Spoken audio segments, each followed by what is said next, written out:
Indian ஸ்டைல்ல இந்த மாதிரி பிந்தி மசாலா ஒரு டைம் ட்ரை பண்ணி பாருங்க. பரோட்டா, சப்பாத்தி எல்லாத்தோடையும் சூப்பரா இருக்கும். பேன்ல 2 டேபிள் ஸ்பூன் ஆயில் சேர்த்துட்டு கட் பண்ணி வச்சிருக்கிற வெண்டைக்காவை சேர்த்து நல்லா வதக்கி எடுத்துக்கோங்க.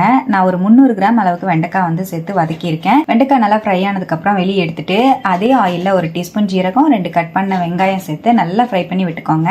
1 டீஸ்பூன் இஞ்சி பூண்டு பேஸ்டையும் சேர்த்து நல்லா வதக்கி விட்டுட்டு பச்சை வாசம் போனதுக்கு அப்புறம் 2 தக்காளி பழத்தை நைஸா அரைச்சு சேர்த்து அதையும் வதக்கி விட்டுட்டு மஞ்சள் பொடி, மல்லிப்பொடி, மிளகா பொடி, ஜீரக பொடி சேர்த்து அதோடவே ட்ரை மேங்கோ பவுடரையும் சேர்த்து நல்லா மிக்ஸ் பண்ணி விடுங்க. பொடியெல்லாம் சேர்த்து ஸ்லோ ஃப்ளேம்லயே வதக்கி விட்டுட்டு 1/2 கப் தயிரையும் சேர்த்து லோ ஃப்ளேம்லயே வச்சு நல்லா கலந்து விட்டுக்கோங்க. நல்லா இந்த அளவுக்கு கலந்து விட்டதுக்கு அப்புறமா 1 டீஸ்பூன் காஷ்மீரி சில்லி பொடி, 1/2 டீஸ்பூன் அளவுக்கு கரம் மசால் பொடியையும் சேர்த்து நல்லா கலந்து விட்டுட்டு மிக்ஸி ஜார் அலசி 1/2 கப் அளவுக்கு தண்ணி சேர்த்து 1 டீஸ்பூன் கல்லுப்பு சேர்த்து நல்லா மிக்ஸ் பண்ணி விட்டுக்கோங்க. ஹை ஃப்ளேம்ல ஒரு 5 நிமிஷம் கொதிக்க வச்சுக்கோங்க. 1 டீஸ்பூன் காஞ்ச வெந்தயக்கீரையும் சேர்த்து நல்லா கொதி வந்ததுக்கு அப்புறமா வறுத்து வச்சிருக்கிற வெண்டைக்காவை சேர்த்து நல்லா மிக்ஸ் பண்ணி விட்டுக்கோங்க. மூடி வச்சு 5 நிமிஷம் மீடியம் ஃப்ளேம்ல விட்டு இறக்குனீங்கன்னா ரொம்பவே டேஸ்டியான பிந்தி மசாலா சூப்பரா ரெடி. கண்டிப்பா ட்ரை பண்ணி பாருங்க. டேஸ்ட் அட்டகாசமா இருக்கும்.